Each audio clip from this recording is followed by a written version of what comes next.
Hi and welcome to our webinar on bedwetting. This informative webinar is brought to you by Be Balanced BU in collaboration with Be Balanced Educational Resources.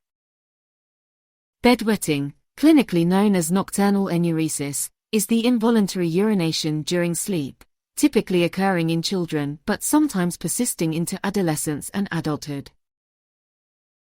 There are two types of bedwetting. Type 1 is primary nocturnal enuresis, and this occurs when a child aged 5 years or older has never had a prolonged period of nighttime dryness.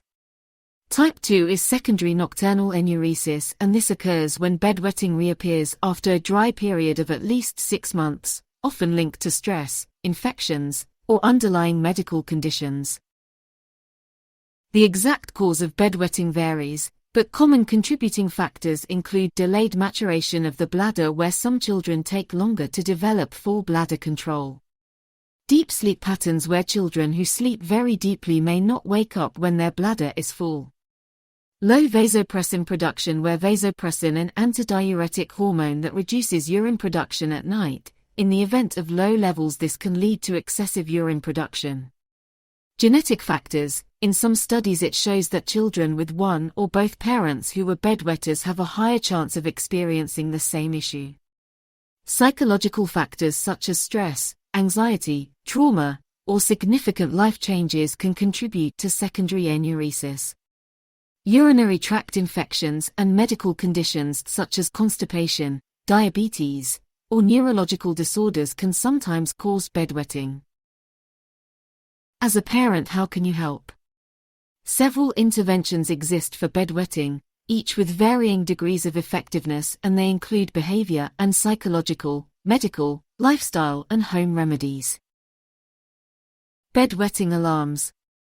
Bedwetting alarms work with a moisture-sensitive device triggers an alarm when urination begins, waking the child to go to the bathroom.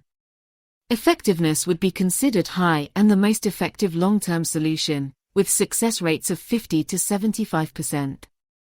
However, the challenges with this equipment is that it requires consistent parental involvement and can take weeks to months for improvement, positive reinforcement, and motivational therapy. This intervention works by encouraging and rewarding dry nights with stickers, praise, or small prizes. This would be considered less effective. It is, however, helpful for some children, but less effective as a standalone treatment. It works better when combined with other methods. The challenge with this intervention is that it is not effective for children with deep sleep patterns or underlying medical issues. Medical interventions must only be considered with discussion with your medical provider. This information is for awareness purposes only. Desmopressin is a synthetic version of vasopressin that reduces nighttime urine production. It can provide short-term relief, especially for sleepovers or camp. However, high relapse rate is noted once medication is stopped, and it has potential side effects like headaches or low sodium levels. Anticholinergic medications help relax bladder muscles to reduce overactivity. It can be useful for children with small bladder capacity or daytime incontinence as well.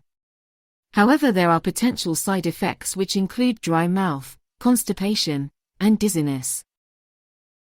Lifestyle and home remedies can often be a useful tool for a parent to utilize. Fluid management and scheduled voiding encourages reduced fluid intake before bedtime and scheduled bathroom trips, and does mildly effective when combined with other interventions.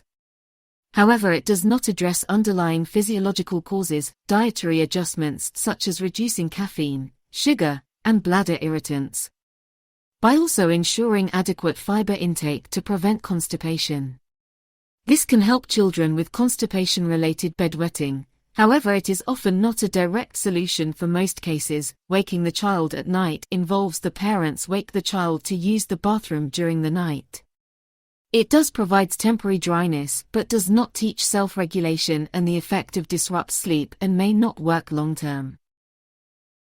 This table shows the comparisons of the interventions that have been discussions so far. Drawing on this information, you can make best judgment as what could be the most effective strategy for your child, and if a combined approach would be most effective.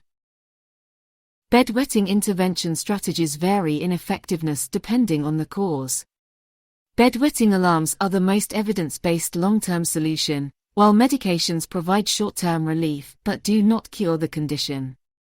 Behavioral approaches such as reward systems help with motivation but are less effective alone.